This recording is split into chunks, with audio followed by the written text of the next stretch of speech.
Hi guys! Welcome sa aking vlog. For today's video, i-share ko naman sa inyo ang step-by-step tutorial kung paano kayo makapagpa-register sa BIR online. Lalo na ngayon na ni-required na ni BIR na kailangan nyo nang mag-register ng business ninyo kung kayo ay mga online seller tulad ng Shopee, Lazada at TikTok. So, ngayon, bago yan, kung kayo ay bago sa aking vlog, please consider to subscribe para updated kayo lagi sa mga informative na mga videos ko. Ngayon guys, open nyo lang yung Google search ng cellphone ninyo. Dito sa may search, click nyo lang yan. Dito, i-type nyo lang or i-search nyo lang yung new BizReg. Yan yung i-search ninyo. Then, makikita nyo na agad yung mismong website ni BIR. Click nyo lang yan. Then, ayan, ma-redirect tayo sa mismong website ni BIR. Then, makikita nyo dito yung step 1 hanggang step 5. So, ito yung process na gagawin ninyo pag magpa-register kayo ng inyong business online. So, dito sa step 1, so bago tayo mag-submit dito, kailangan i-prepare nyo muna yung mga requirements. So, kailangan nakascan copy ito, PDF copy, at hindi lumagpas sa 4 MB. Sa 4 MB, yung total size ng lahat ng requirements. So, para sa mga hindi pa marunong mag-PDF, so guys, may tutorial ako niyan. I-search nyo lang sa YouTube, PDF Jubes Vlog. Lalabas na dyan yung tutorial ko kung paano kayo makapag-PDF file. Dito, mamili kayo kung saan nga ba kayo belong. So, dahil ang tutorial na ito is nakafocus mga online sellers. So, dito kayo belong sa A. So, click nyo yan. Ayan. Then, lalabas na dito yung mga requirements na applicable sa inyo. Then, dito din belong yung mga professionals like mga doktor. Then, yung mga self-employed, mga freelance is dito. So, ngayon, pinakaunang requirements is the BIR form number 1901. Click natin tong download here para ma-download yan sa ating cellphone para may kopya na tayo. Then, ma-redirect tayo dito sa form. Ito, naka-PDF yan. Ito na yung form. BIR form number 1901. Click natin tong PDF. Pag click nyo yan, lalabas dyan yung download. So, sa akin nakalagay is download again. Then, na-download ko na yan. Click nyo yung download. Then, mamili kayo dito kung paano nyo ma-open yung form. So, pwedeng PDF, pwede ding as docs. Dito, piliin ko lang yung docs. Click natin yung docs. Ayan, na-download na natin yung form. Ayan, so ito yung form na isa sa mga requirements na i-submit natin. So, i-fill out nyo ito guys. Para sa mga di kabisado itong form na ito kung paano mag-fill out ng tama. So, gawan ko ito ng tutorial guys. I-search nyo lang sa YouTube. Back tayo dun sa website ni BIR.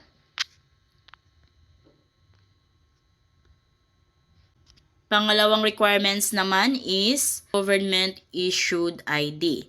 So, tulad ng birth certificate, pwede din kayo makapagpasa dito, passport, driver's license. Then, community tax certificate. Then, kailangan yung government issued ID ninyo is nandyan yung kumpletong pangalan ninyo, address, birthday ninyo. Halimbawa, yung ID ninyo walang address, so any proof of residence or business address na lamang. Take note, IDs shall be presented and should be readable.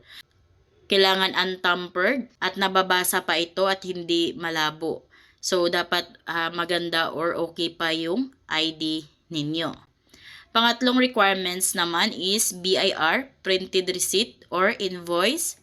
Sa kanyo na yan ipapasa kay BIR pag once na mag-pick up na kayo ng inyong certificate of registration. Pangatlo is hindi pa yan kailangan yung ipasa online.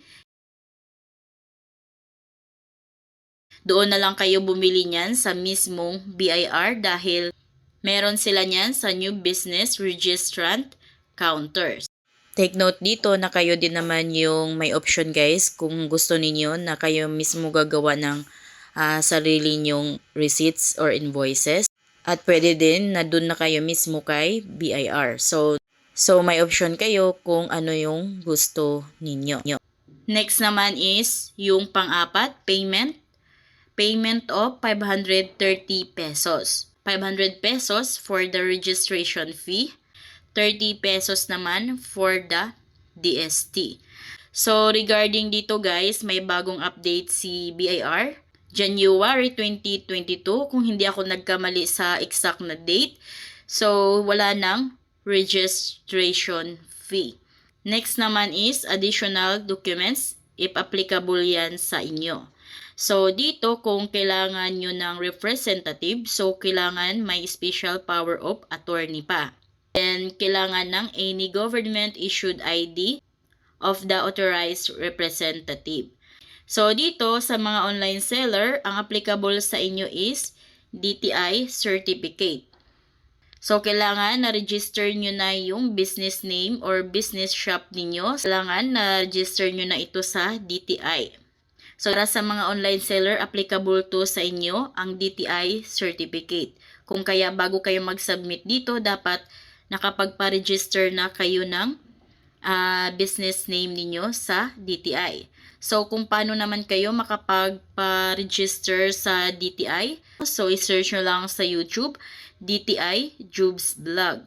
Lalabas na dyan guys yung tutorial ko kung paano kayo makapagpa-register ng business name ninyo sa DTI.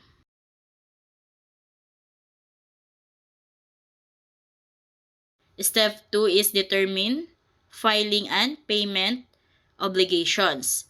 So, para malaman ni BIR kung magkano nga ba yung payment obligations sa inyo para ma-determine nila, kailangan ito ay masagot ninyo. Click nyo lang itong download here. Click nyo yan. Then, click download. Then, click docs. So, ito ay questionnaire lamang. Ayan, so as you can see, mahaba-haba din ito. So, ito ay sasagutan ninyo. Lagay nyo lang yung kumpletong pangalan ninyo at ang date. Then, dito, basahin nyo yung instructions. So, yung instructions, kung yun yung sagot ninyo, lagyan nyo ng X yung box. Unang tanong, halimbawa, dito, do you own your place of business? So, halimbawa, yes. So, lagyan nyo ng yes ng X. Then, mahaba ito guys. Ayan, sagutan nyo yan. Ayan. So, isa din yan sa requirements ni BIR. Kung kaya ito ipaprint nyo din at sasagutan nyo ito. Ngayon, back tayo sa website ni BIR. Ayan, next is step 3. Ito, nabanggit ko na dito kanina na wala ng 500 pesos na registration fee. Next naman, step 4, attach all required documents in the email and submit to the email address of the concerned RDO. So, saan nga ba kayo mag-submit ng inyong registration? So, dito guys, kailangan nyo lang ilagay yung business address ninyo or residence address. Tulad ng mga online seller, dahil wala kayong physical address, so kailangan gamitin nyo na lang is residence address. So, dito, fill out na tayo. Choose province, click natin yan. Ayan, then halimbawa kayo ay taga Rizal, click nyo yung Rizal. City or municipality, click nyo yan. Halimbawa, City of Taytay, click nyo yung Taytay. Then, kung anong barangay. Ayan, halimbawa, San Juan, click nyo yung San Juan. Next is business type, click nyo to. And dito, dahil kayo ay online seller or mga professional or self-employed, mga freelancer, dito kayo belong sa self-employed. Click nyo yan. Ayan, then dito, ilagay nyo yung kompletong pangalan ninyo. So, naka-format siya as apelyido ninyo. pangalan ninyo at saka middle name ninyo. Halimbawa, apelyido ninyo is Ramos. Then, ang pangalan ninyo is Mary Jane. Middle name ninyo is Santos. Ayan. So, naka-format siya dapat na ganyan. Then, pag nalagay nyo na yung lahat ng information dyan, so, makikita nyo na agad yung email information kung saang RDO branch kayo mapasa ni BIR at kung ano yung email at kung ano yung subject. So, application for business. So, bago natin i-click yung email your application, so ito yung mga dapat nyong malaman.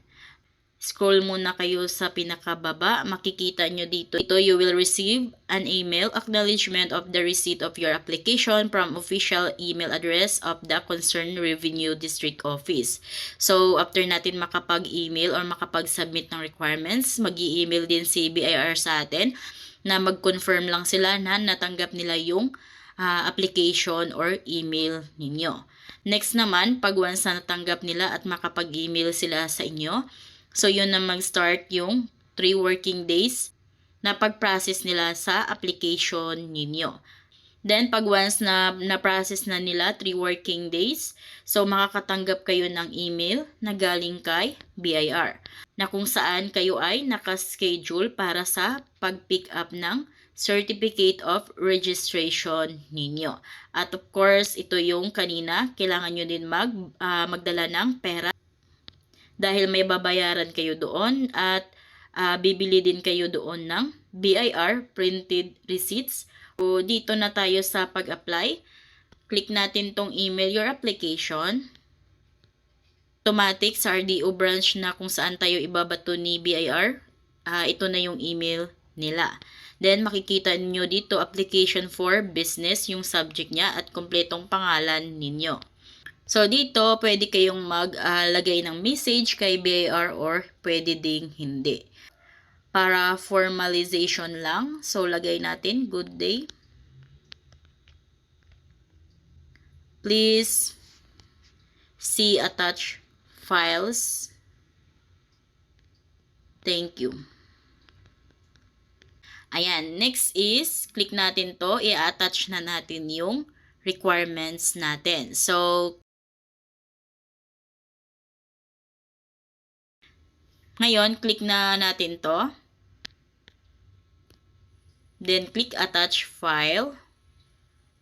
Then, dito, make it sure na na-scan na yung requirements ninyo. So, again, kailangan naka-PDF ito. So, isang requirements lang yung i-attach ninyo dahil naka-PDF na ito. So, sa mga hindi pa nakakaalam kung paano mag-PDF, so again, i-search nyo sa YouTube, PDF, Jubes Vlog, lalabas na dyan yung tutorial ko. So, ang PDF guys, pag-iisahin yung lahat ng requirements. Kung kaya pag mag-attach na kayo dito, hindi na madaming requirements yung i-attach ninyo dahil isang files na lang siya. So, halimbawa ito yon, click natin yan. Ito, makikita nyo kung naka-attach na ba yung files. Ayan, naka-attach na siya. So, dapat lahat ng files is naka-scan copy para kitang-kita lahat ng details. Ayan, so dapat andito na lahat ng requirements ninyo, yung ID, yung form, lahat-lahat na nabanggit ko kanina is dapat nandito na. Dapat nakascan at PDF. So, ngayon, click nyo na itong send. Click nyo na itong send.